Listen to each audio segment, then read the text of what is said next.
बुद्ध के जीवन की एक कहानी है। बुद्ध एक सभा में थे जब एक व्यवसायी सज्जन उनकी ओर उग्र होकर आए।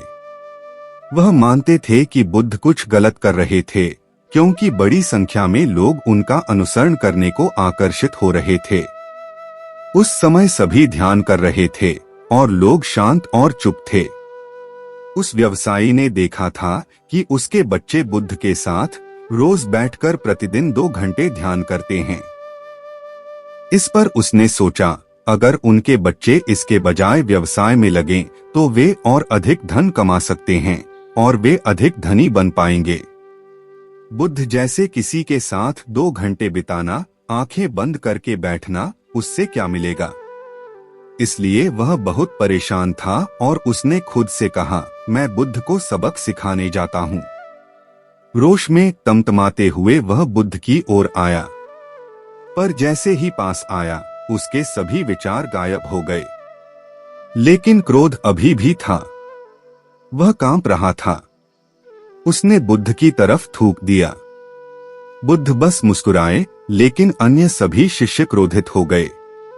वे प्रतिक्रिया नहीं दे सकते थे क्योंकि बुद्ध वहां थे। हर कोई अपने दांत और मुट्ठी कसे हुए था। वे उससे पूछना चाहते थे, तुम्हारी हिम्मत कैसे हुई? पर कुछ कहते नहीं बना। वह आदमी भी वहां अब और नहीं रह सकता था। उसने सोचा कि वह अधिक समय तक रहेगा तो फंस जाएगा, इसलिए वह भाग गया।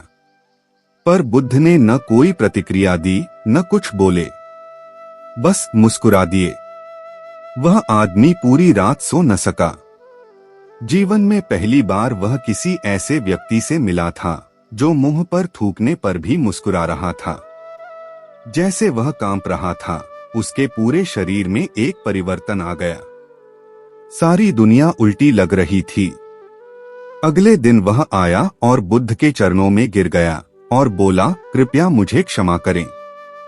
मुझे नहीं पता था कि मैंने क्या किया। बुद्ध ने कहा, मैं आपको क्षमा नहीं कर सकता। अब शिष्य और भी हैरान हो गए। बुद्ध हमेशा इतने दयालु थे। वह हमेशा सबको माफ करते थे, अब कह रहे हैं कि वह क्षमा नहीं कर सकते। फिर बुद्ध को समझाना पड़ा। उन्होंने कहा, आपने कुछ नहीं किया, मैं आपको क्षमा क्यों करूं? आपने क्या गलत किया है? उस व्यक्ति ने कहा, कल मैंने आपके मुंह पर थूका था। मैं वही व्यक्ति हूं।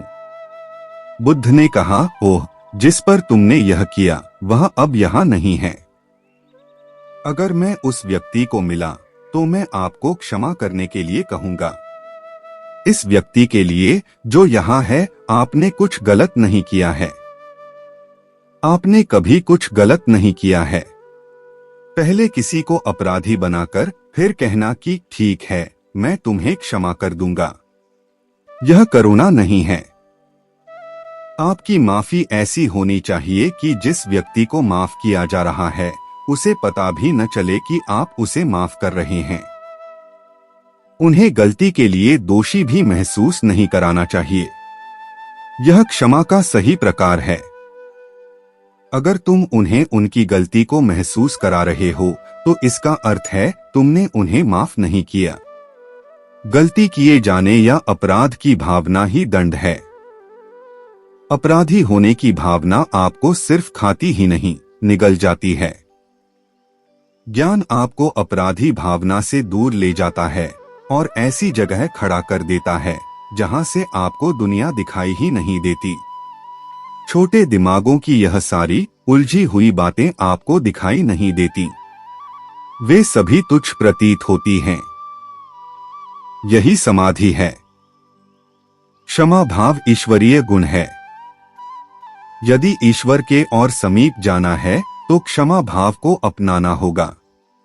लेकिन क्षमा को अपनाने के लिए यह सच्चे अर्थों में क्या है, इसका भी संज्ञान होना आवश्यक है। इस गुण को यदि आप सच्चे अर्थों में धारण करते हैं तो आपके लिए समाधि के रास्ते खुल जाते हैं। बीती बातों को भुलाने के लिए जीवन में आप जो सबसे अच्छी चीज कर सकते हैं वह है क्षमा करना या क्षमा मांग लेना।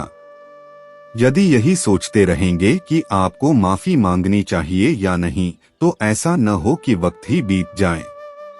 इसी तरह हो सकता है कि किसी संबंध में दूसरा व्यक्ति गलत हो और उसे माफी मांगनी चाहिए, लेकिन उस माफी का इंतजार करना आपकी मदद करने वाला नहीं है। अंत में केवल आप ही दुखी होंगे, इसलिए उन्हें माफ करके आगे बढ़ जाएं। क्षमा करने से नकारात्मक भावनाएं दूर होती हैं और सकारात्मकता आती है। अगर कोई इंसान गलती कर दे और उसके लिए तुरंत माफी मांग ले, तो सामने वाले का गुस्सा काफी हद तक दूर हो जाता है। क्षमा मांगना व्यक्तित्व का एक अच्छा गुण है।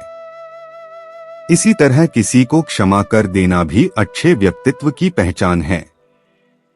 यदि आदमी गलती कर दे लेकिन उसके लिए माफी नहीं मांगे, और कोई आदमी माफी मांगने पर भी सामने वाले को माफ न करे, तो ऐसे लोगों के व्यक्तित्व में अहंकार संबंधी विकार पैदा हो जाता है।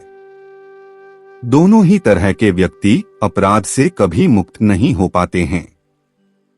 अपनी गलती पर माफी न मांगना और माफी मांगने पर सामने वाले को माफ न करने का मतलब यही हुआ कि ऐसे व्यक्ति स्वयं से जहर पीते हैं।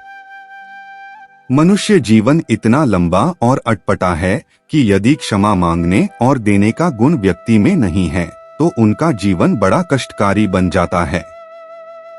मांगने से अहंकार खत्म हो जाता है, जबकि क्षमा करने से संस्कार बनते हैं।